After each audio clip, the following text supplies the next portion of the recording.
অবশেষে আনোয়ার আলীকে নিয়ে ডিসিশান জানালো পিএসসি। তো ডিসিশান আপনারা এতদিনে জেনে গেছেন, মানে এতক্ষণে সকাল থেকে সব জায়গাতেই কভার করে দেওয়া হয়েছে। এবং ডিসিশানটা যদি একবার সংক্ষেপে বলতেই হয়, সেটা হচ্ছে 12.9 কোটি টাকা কম্পেনসেশন মোহনবাগানকে দিতে হবে।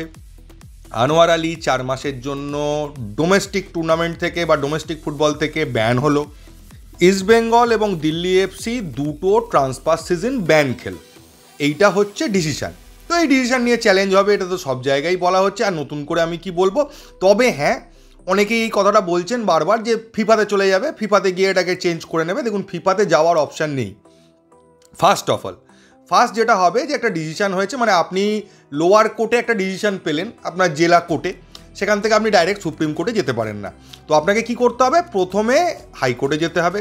হাইকোর্টের রায় যদি আপনার পছন্দ না হয় তাহলে আপনি সুপ্রিম কোর্টে যাবেন। তো এখানেও সেরকম সিস্টেম রয়েছে। তো এই ডিসিশানটা যদি আপনার পছন্দ না হয় তাহলে আপনি অ্যাপেলস কমিটিতে যাবেন। অ্যাপেল কমিটির ডিসিশান যদি আপনার পছন্দ না হয় তারপর আপনি সিএসএ যাবেন। এটা হচ্ছে প্রসিডিওরের বাইরে কেউ যেতে পারবে না। ডাইরেক্টলি ওরমভাবে ফিফায় যাওয়ার কোনো অপশান নেই। তো হ্যাঁ, এইগুলো ডিসিশানগুলো পছন্দ না হলে তো পরে যেতেই পারে, এটা নিয়ে কোনো প্রবলেম নেই। এটা ছিল মোটমাট ডিসিশান। তো আমি প্রথমে কিছু কথা ইস্ট বেঙ্গল সমর্থকদের উদ্দেশ্যে বলতে চাই, তারপর আমি মোহনবাগানের সমর্থকদের নিয়ে আসছি। তো আমরা জেনারেলি করেই থাকি, কিন্তু ইস্ট বেঙ্গলের সমর্থকদেরকে কিছু কথা জানানোটা উচিত। প্রথমত, আপনারা মোহনবাগানকে যা ইচ্ছে গালাগাল দিতে চান, যত ইচ্ছে গালাগাল দিতে চান দিন, সোশ্যাল মিডিয়ায় দিন, তাতে কোনো আপত্তি নেই। সেটা আমরা আটকাতেও পারবো না, এটা আপনাদের অধিকার, দিতেই পারেন। কিন্তু তার আগে কয়েকটা জিনিস ভেবে দেখবেন যে মোহনবাগান এই ডিলটা বা আনোয়ারকে নেওয়ার ব্যাপারে, আনোয়ারকে ছাড়ার ব্যাপারে কি ইস্টবেঙ্গলকে কোনো রকম বলেছিল বা ইস্টবেঙ্গলের সঙ্গে কোনো রকম ঝামেলা করেছিল? করেনি। মোহনবাগান তার জায়গায় ছিল। তো এই ডিলটা তৈরি করেছিল কে? ইস্টবেঙ্গল কি গিয়ে মোহনবাগানের ঘরের ছেলেকে ভাঙিয়ে নিয়ে চলে এসেছিল? না, তাও নয়। ইস্টবেঙ্গলও ডাইরেক্টলি যায়নি যে আনোয়ার আলীকে লাগবে বলে পেছন থেকে কাটি করে আনোয়ারকে সরিয়ে দেবো, এরকম না। এটার পেছনে কাটি করেছিল একজন অন্য ব্যক্তি। সে ইস্টবেঙ্গলকে কনভিন্স করেছিল যে এরকম কিছু হবে না। এবারে আপনারা এটা ক্লিয়ারলি বুঝতে পারছেন যে এরকম ইস্টবেঙ্গল ম্যানেজমেন্ট তো পাগল নয় যে বলবে না আমি ব্যান খাবো, হ্যাঁ এত কোটি টাকা কম্পেনসেশন দেবো, তারপরেও আমি প্লেয়ারটাকে নেবো, এরকম পাগল নিশ্চয়ই নয়। তো তাদেরকে কোনোভাবে কনভিন্স করা হয়েছিল, কোনো একজন ব্যক্তি বা কেউ তাকে কনভিন্স করেছিল যে কিছু হবে না। এবং এটাও বলতে চাই যে ভারতবর্ষের আর কোনো ক্লাবকে কিন্তু সেই ব্যক্তি কনভিন্স করতে পারেনি। তো এটা সেই ব্যক্তির ক্যাপাসিটি যে তিনি ইস্টবেঙ্গলকে কনভিন্স করেছেন, না ইস্টবেঙ্গলের বলতে পারেন যে একটা ফেলিওর, যে তারা দেখলো না যে বাকি কোনো ক্লাবই এই লোকটার কথায় কনভিন্স হলো না, কিন্তু আমরা হয়ে গেলাম।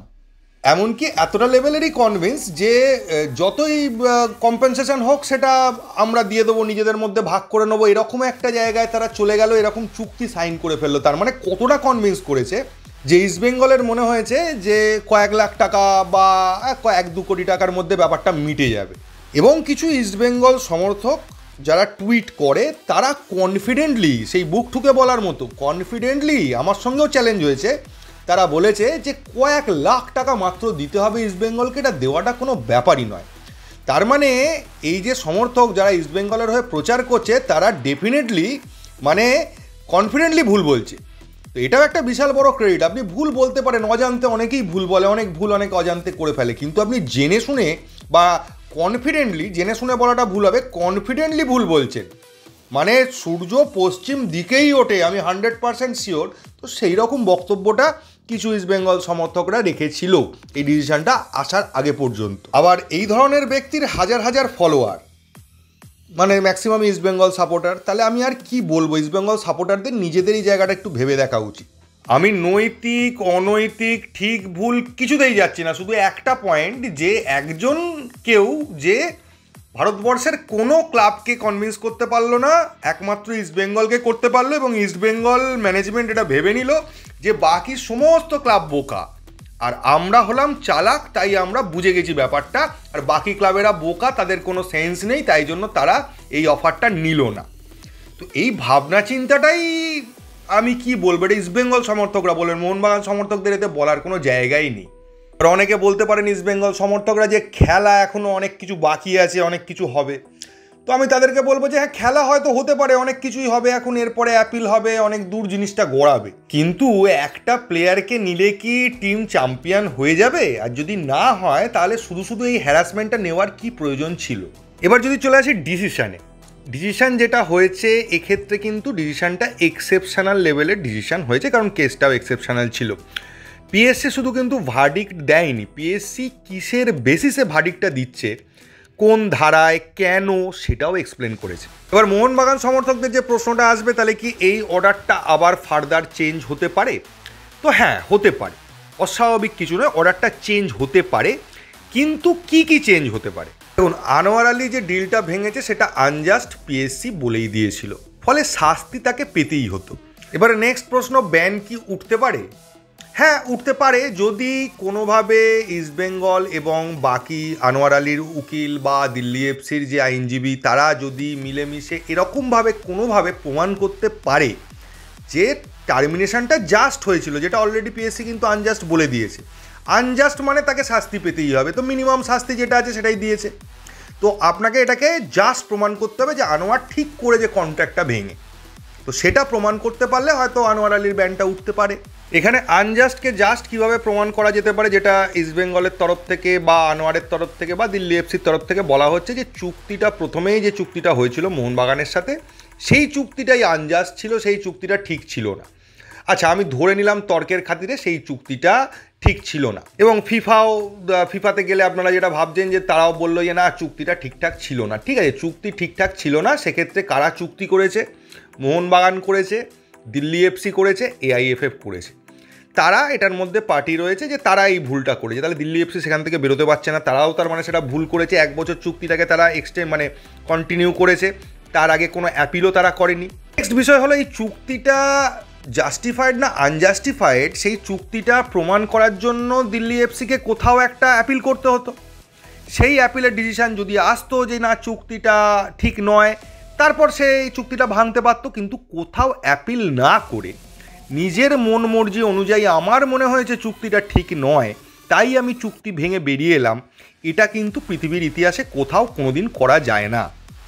ওই চুক্তিটার ওপর, যে চুক্তিটা মোহনবাগানের সঙ্গে দিল্লি এফসির হয়েছিল, তার ওপর চুক্তি ভেঙে বেরিয়ে আসাটা কিন্তু জাস্টিফাইড হয় না, কারণ ওটা আলাদা জিনিস, আর চুক্তিটা ভেঙে বেরোনোটা আলাদা জিনিস। কারণ তুমি কারোর কাছে অ্যাপিল করোনি, কোথার থেকেও অর্ডার পাওনি, কেউ তোমায় বলেনি এটা আনজাস্টিফাইড, ফিফাও বলেনি, এআইএফএফও বলেনি, তাহলে তুমি কি করে কি ডিসিশনে বললে যে চুক্তিটা আনজাস্টিফাইড, তাই আমি ভেঙে দিচ্ছি? কারুর মনে হওয়ার ওপর তো আর ওয়ার্ল্ড ফুটবল চলে না, বা ডিসিশনগুলো চলে না, বা কোনো আইন চলে না যে আমি মনে করলাম তাই এটা হলো। তো এই লজিকে পুরনো চুক্তিটাকে আনজাস্টিফাইড বলা গেলেও, কোনোভাবে ধরে নিলাম তর্কের খাতিরে বলা গেল, কিন্তু তার মানে এটা হয় না যে আনোয়ার আলী যে চুক্তিটা ভেঙেছে সেটা জাস্টিফাইড হয়ে যায়। মানে আপনার মনে হয়েছে কেউ চুরি করেছে বলে আপনি তাকে শাস্তি দিয়ে দিলেন, কিন্তু কোথাও প্রমাণ করলেন না, পুলিশের কাছে গেলেন না, কোর্টে গেলেন না, কিন্তু আপনি তাকে শাস্তি দিয়ে দিলেন, এটা করা যায় না। বা আপনি তার বিরুদ্ধে কোনো ব্যবস্থা নিলেন বা তাকে ধরে মারলেন, কিন্তু সে চুরি করেছে কি করেনি সেটা প্রমাণ হয়নি, তার আগেই আপনি মেরে দিলেন ধরে ঘা কতক, তো সেটা কোথাও কোনো ক্ষেত্রে জাস্টিফাইড হয় বলে আমার মনে হয় না অন্তত। নেক্সট প্রশ্ন, আনোয়ার কবে থেকে ব্যান খাচ্ছে? হ্যাঁ, যেদিন থেকে ওখানে পরিষ্কার লেখা আছে, যেদিন যেই মুহূর্তেই অর্ডারটা বেরোবে, পাবলিশড হবে, সেই মুহূর্ত থেকেই আনোয়ার আলী ব্যান খাবে। এবার ব্যাপারটা কি ডেট টু ডেট 4 মাস হবে? না, ডেট টু ডেট 4 মাস হবে না, ডোমেস্টিক সিজন অনুযায়ী 4 মাস হবে। যে সময়টা ভারতবর্ষের ডোমেস্টিক সিজন চলবে তার 4 মাস, মানে মাঝখানে যে ইন্টারন্যাশনাল ব্রেকগুলো থাকবে বা ট্রান্সফার ব্রেকগুলো থাকবে সেগুলোকে ধরা হবে না। নেক্সট প্রশ্ন, এবার কি হতে চলেছে? দেখুন, আনোয়ার আলী যে 4 মাসের ব্যান খেয়েছে, এটা সম্পর্কে কিন্তু ইস্টবেঙ্গল, আনোয়ার আলী এবং দিল্লি এফসি কিছুদিন আগে থেকেও কিন্তু একটা ক্লিয়ার ইন্ডিকেশন পেয়ে গেছিলেন। তো এটা কারুর কাছেই নতুন নয়, মোহনবাগান সমর্থকরাও মোটামুটি জানতেন যে কি আসতে চলেছে বা কি হতে চলেছে। তবে আনোয়ার আলীর ব্যান তোলা নিয়ে অ্যাপিল করলেও সেই অ্যাপিলের রেজাল্ট আসতে আসতে আনোয়ার আলী প্রায় 2.5 মাসের কাছাকাছি ব্যান অলরেডি সার্ভ করে ফেলবে। ফলে সেটা নিয়ে ইস্টবেঙ্গল কতটা অ্যাপিল করবে না করবে সেটা জানতে হবে, কারণ অ্যাপিল করা মানে আপনার কোর্টে যাওয়া, সেখানেও কিছু খরচাপাতি আছে এবং উকিলের পেছনে খরচা আছে, এবং খরচা করার পর কতটা রেজাল্ট আসবে সেটাও শিওর নয়। এবং এর রেজাল্ট আসতে আসতে অলরেডি যেহেতু 2.5 মাস ব্যান প্রায় হয়ে যাবেই, বা 2 মাসের একটা ব্যান তার হয়েই যাবে। তো এটা টোটালি ডিপেন্ড করছে ইস্ট বেঙ্গলের ওপর, তারা এটা নিয়ে কী ডিসিশান নেবেন বা কী করবেন। তো মনে হচ্ছে অ্যাপিল হয়তো তারাও করবেন। Next transfer ban. তো ট্রান্সফার ব্যানটাও কি হবে, এরপর ক্যাশে গেলে তারা সেই ট্রান্সফার ব্যানটাকে তুলে কেউ দেবে না। তার কারণ হচ্ছে ওই বললাম, যা আনজাস্ট যখন বলেছে শাস্তি তো কিছু না কিছু হবেই। সেটা 2-এর জায়গায় 1 হতে পারে বা 2-এর জায়গায় 4ও হতে পারে। এটা টোটালি ডিপেন্ড করছে তারা কীরকমভাবে অ্যাপিল করবে তার উপর। এটা এখন থেকে বলাটা খুব মুশকিল। এবার যদি আসেন কম্পেনসেশন অ্যামাউন্ট, কম্পেনসেশন অ্যামাউন্ট কিন্তু কেউ মন গড়া করে বা পিএসসি নিজের ইচ্ছে অনুযায়ী বা মোহনবাগানের অ্যাপিল অনুযায়ী ডিসিশনটা দেয়নি। মোহনবাগানের অ্যাপিল ছিল 20 কোটি টাকার কাছাকাছি, সেখান থেকেও প্রায় 8 কোটি টাকার 7-8 কোটি টাকা কম মোহনবাগান পাচ্ছে তাদের যা দাবি ছিল সেই অনুযায়ী। তো যেরকম রুলস অ্যান্ড রেগুলেশন আছে তাতে যে বাকি অ্যামাউন্ট, মানে যে অবস্থায় সে চুক্তিটা ভেঙেছে তার বাকি অ্যামাউন্টটা কিন্তু জেনারেলি থাকেই সব ক্ষেত্রেই যতগুলো ডিসিশান এসছে। তো সেক্ষেত্রে 8.5 কোটি টাকার কাছাকাছি কিন্তু এমনিই থাকছে, ওটা ফিক্সড। আর মোহনবাগান যে দাবি দাবাগুলো করেছিল যে তাদের টিমের টোটাল ব্যালেন্সটা নষ্ট করে দিয়েছে এবং তাদের ফিউচার পরিকল্পনা নষ্ট করেছে। আনোয়ার আলীর পেছনে গত বছর তারা এত টাকা খরচ করেছে, তার চিকিৎসা বাবদ এই টাকাটা খরচ করেছে, তার এক্সট্রা ফ্যাসিলিটি বাবদ এত টাকা খরচ করেছে। এই জায়গাটা একটা আলোচনার বিষয় আসতে পারে, কিন্তু আসার সম্ভাবনাটাও কম এই কারণেই যে মোহনবাগান এই অ্যামাউন্টগুলো অনেক বেশি দেখিয়েছিল। পিএসসি অলরেডি সেগুলোকে কাটছাঁট করে অনেক কমিয়ে দিয়ে এই ডিসিশানটায় এসছে 12.9 কোটি টাকা বা বলতে পারেন প্রায় 13 কোটি টাকার কাছাকাছি। এটা কিন্তু কাটছাঁট করে এসছে 7 কোটি টাকা কমানোর পর। তো পিএসসির তরফে সেটাও জানানো হয়েছে যে তাদের মনে হয়েছে এই টাকাটাই জাস্টিফাইড, মোহনবাগান যে টাকাটা চাইছে অত টাকা নয়, এই টাকাটা জাস্টিফাইড। তাও সেটা তারা বলেছে, তারা মিনিমাম যত সম্ভব যে যেখানে 5 কোটি টাকা চাওয়া হয়েছে সেখানে হাফেরও কম বা হাফের কাছাকাছি একটা টাকা দেওয়ার কথা তারা বা ডিসিশনে জানিয়েছে। তো মোহনবাগানও এখানে পরবর্তী স্টেপে অ্যাপিল করবে, বলবে যে আমরা যে টাকাটা চেয়েছিলাম তার থেকে এত টাকা কমানো হয়েছে, এত টাকা কমানোটা জাস্টিফাইড নয়, এই কথাটাও মোহনবাগান বলবে। এবং যেখানেই অ্যাপিল হোক না কেন সেখানে মোহনবাগানের বক্তব্যটাও কিন্তু শোনা হবে।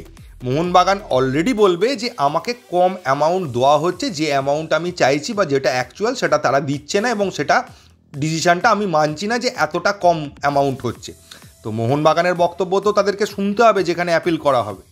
কোনো কমিটি তো এটা বলতে পারে না যে আপনি দোষী সাব্যস্ত হয়েছেন, আপনাকে মিনিমাম শাস্তি দেওয়া হয়েছে, তারপরও আপনি বলছেন যে আপনাকে কোনো শাস্তি দেওয়া হবে না, আপনাকে এমনি ছেড়ে দেওয়া হবে। এটা তো হয় না। তো এটা থেকে টোটালি বাঁচতে গেলে বা আমি একদম কম্পেনসেশন দিলাম না বা কিছু করলাম না, এটা করতে গেলে যেটা প্রথমে করতে হয় সেটা হচ্ছে যে ডিলটা আনোয়ার আলী ভেঙেছে সেটা ঠিক করে যেটা প্রমাণ করতে হবে, যেটা অলরেডি পিএসসি বলেছে ঠিক নয়, ভুল করেছে। তো এই জায়গাটা কিন্তু বড় বাধা রয়েছে যে এই ডিসিশনটা ভবিষ্যতে চেঞ্জ হওয়ার ক্ষেত্রে। আরও একটা জিনিস বলে রাখা দরকার, এটা যে কোনো আইনের ক্ষেত্রে বা কোর্টের ক্ষেত্রেও কোনো যদি আপনার বিরুদ্ধে কোনো কেস ওঠে তখন আপনার কিন্তু ট্র্যাক রেকর্ডটা দেখা হয় যে আপনি আগে কোনো রকম অপরাধের সাথে জড়িয়েছেন কি না। এটাও কিন্তু এই ক্ষেত্রে ইস্টবেঙ্গলের বিরুদ্ধে যাবে, কারণ ইস্টবেঙ্গল জাস্ট কয়েক বছর আগে ট্রান্সফারের টাকা দেওয়া নিয়ে বা প্লেয়ারের টাকা মেটানো নিয়ে অলরেডি একটা ব্যান খেয়েছিল। তার আগেও একটা বয়সের প্রবলেমের জন্য ভুয়ো আধার কার্ড প্লেস করার জন্যও একটা ব্যান খেয়েছিল। তো এই ট্র্যাক রেকর্ডগুলো কিন্তু ফিফায় যাক আর যেখানেই যাক না কেন সেক্ষেত্রে ইস্টবেঙ্গলের বিরুদ্ধে যাবে। এবং আজকের দিন থেকে যতদিন পরে সে অ্যাপিল করুক না করুক যাই করুক না কেন, যতদিন পরে মোহনবাগানকে এই টাকাটা দেওয়া হবে ততদিনের ইন্টারেস্ট কিন্তু এর সাথে যোগ হবে, যদি না ডিসিশানটা চেঞ্জ হয় বা অ্যামাউন্টটা কোনোভাবে চেঞ্জ হয় তাহলে কিন্তু এটাই থাকবে। এবং সেক্ষেত্রে একটা রিস্কও থেকে যাচ্ছে যে যদি এই ডিসিশানটা থেকেই যায় তাহলে কিন্তু এই ডিসিশানটা এরকমই হতে পারে যে যতদিন না পর্যন্ত পুরো টাকাটা দেওয়া হচ্ছে ততদিন পর্যন্ত ট্রান্সফার ব্যান উঠবে না। তবে যাই হোক না কেন এটাই লাস্ট ডিসিশান। এই ডিসিশানটা ফার্দার যতক্ষণ না চ্যালেঞ্জ হয়ে চেঞ্জ হচ্ছে ততদিন পর্যন্ত এই ডিসিশানটাই ফাইনাল ডিসিশান হিসেবে থাকছে, এবং যার ফলে সবথেকে বেশি যে ক্ষতিগ্রস্ত হচ্ছে সেই প্লেয়ারটার নাম আনোয়ার আলী। এবং ইস্টবেঙ্গলের ক্ষেত্রেই বলুন বা দিল্লি এফসির ক্ষেত্রে বলুন, দিল্লি এফসির ক্ষেত্রে কিছু সমস্যা হবে বলে আমার মনে হচ্ছে না। টাকাটা যদি তাদেরকে দিতে হয় সেটা ইস্টবেঙ্গল আর দিল্লি এফসির মধ্যেকার ব্যাপার, তারা কি করবে না করবে বা আনোয়ার আলী কী করবে না করবে সেটা তাদের পার্সোনাল ব্যাপার। তবে আমার ধারণা ট্রান্সফার ব্যানের জন্য দিল্লি এফসির খুব একটা সমস্যা কিছু হবে না। তাহলে প্লেয়ার হিসেবে সমস্যায় পড়লো আনোয়ার আলী, আর ক্লাব হিসেবে সমস্যায় পড়লো ইস্টবেঙ্গল। এটা পরিষ্কার হয়ে গেল সকলের কাছে, এটা নিয়ে আর কোনো দ্বিমত নেই। তো এই কথাগুলো বা এই বিষয়গুলোই আমি প্রাথমিক আলোচনায় এবং বড় বড় সাংবাদিক বলুন বা মার্কাস মার্গুলার টুইট বলুন বা বড়িয়া মজুমদারের লাইভ বলুন, সব কিছু থেকে এইটাই ক্লিয়ার হচ্ছে, এই বিষয়গুলোই সকলের সামনে উঠে আসছে, সেইগুলোই আপনাদের সামনে আমি তুলে ধরলাম। এরপরে এটা নিয়ে আরও ডিটেলস জানা যাবে, আরও কিছু ক্রিটিক্যাল পোর্শান এখানে আছে কি না, কী হতে পারে না হতে পারে সেটা নিয়ে জানা যাবে। সেগুলো যে মুহূর্তে জানা যাবে বা বোঝা যাবে সেগুলো আপনাদের সঙ্গে আমি শেয়ার করে নেব। আর কালকের খেলা নিয়ে যতটা না বলা যায় ততটাই ভালো, তো ওই জন্যই কালকের ম্যাচটার আর রিভিউ আমি দিইনি গতকাল রাত্রে, আজকেও আর ওই ম্যাচটা নিয়ে আলোচনা করছি না। কারণ ভারতীয় ন্যাশনাল টিমের সঙ্গে তো ভারত নামটা জড়িয়ে আছে, তাকে নিয়ে বারবার ক্রিটিসাইজ করে বা তাদেরকে গালাগাল দিতে কারোরই ভাল লাগে না একজন ভারতীয় হিসেবে।